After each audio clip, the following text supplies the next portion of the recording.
चुलबुली बहन विशाखा की शादी कुछ ही दिनों पहले कार्तिक नाम के एक लड़के से दुर्गापुर गांव में होती है।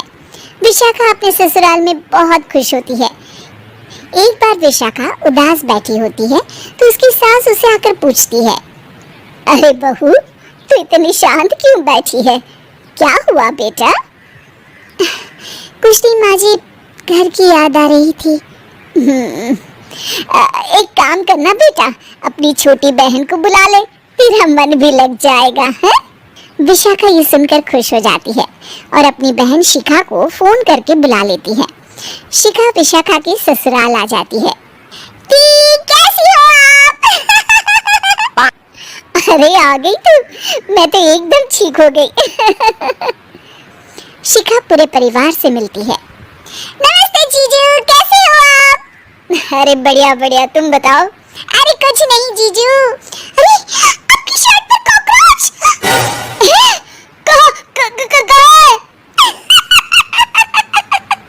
सॉरी जीजाजी।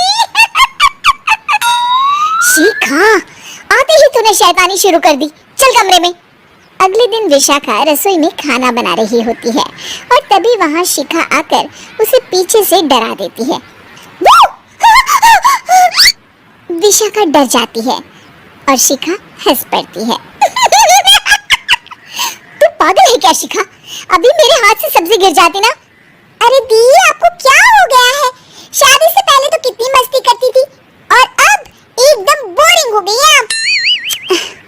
ऐसा कुछ नहीं है शिखा, वो तो शिखा चूहा।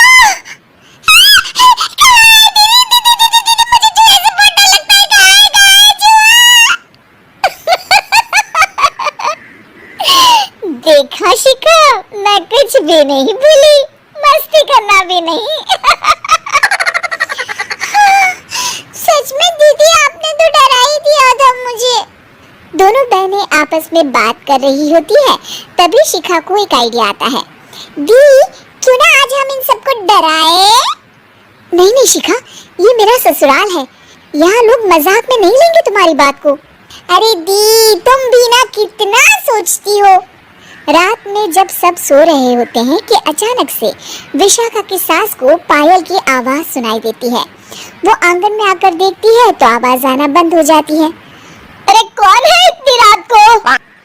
वो जैसे ही मुड़ती है तो देखती है कि सफेद साड़ी में एक औरत घूम रही है। वो डर जाती है और भागकर अपने कमरे में चली जाती है।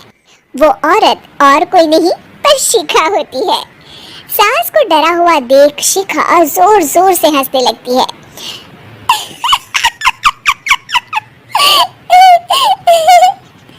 अगले दिन शिखा ये बात विशाखा को बताती है। ऐसा तुझे नहीं करना चाहिए था शिखा, ये मेरा ससुराल है और तू यहाँ ऐसे मजाक नहीं कर सकती। किसी को पता चल गया ना तो हमारी तो शामत आ जाएगी। अरे कुछ नहीं होगा दी, मैं तो सोच रही हूँ कि आज अच्छे से मेकअप भी कर लो तो और ज्यादा मजा आएगा। शिखा वहाँ से चली जाती है और विशाखा की सास ये सब सुन लेती है। ओह, तो ये सब शिखा का करा धरा है। रात में जब पूरा घर सो रहा होता है तो शिखा फिर से मेकअप करके आती है और पायल की आवाज फोन से बजाकर टहल रही होती है घर में। तभी उसके ससुर आ जाते हैं। शिखा जैसे ही उनको डराती है वो अचानक से गिर पड़ते हैं और बेहोश हो जाते हैं। शिखा ये देखकर डर जाती है। अरे अंकल जी, क्या हो गया आपको? दी, जीजू, जल्दी आओ। अंकल जी उठिए ना। सारे घर वाले वहाँ आ जाते हैं। अरे पापा, क्या हो गया आपको? क्या हुआ शिखा, ये बेहोश कैसे हो गए? अरे तूने डराया क्या इन्हें ये चुड़ैल जैसा मेकअप करके? हैं? आंटी जी, मैं तो बस मजाक कर रही थी, मुझे नहीं पता था कि अंकल इतना ज्यादा शॉक्ड हो जाएंगे। तुझे पता है ये दिल के मरीज है। हे भगवान, इन्हें तो दिल का दौरा पड़ गया है। शिखा घबरा जाती है। क्या दिल का दौरा? तेरी वजह से आज इनकी ये हालत है। इन्हें कुछ भी हुआ ना तो तू जेल जाएगी, समझी? शिखा रोने लगती है। नहीं आंटी जी, ऐसा मत बोलिए, अंकल को कुछ नहीं होगा। तभी ससुर को छींक आने वाली होती है। वो छींक रोकने की कोशिश करते हैं, लेकिन फिर भी उन्हें छींक आ जाती है और उनकी आंख खुल जाती है।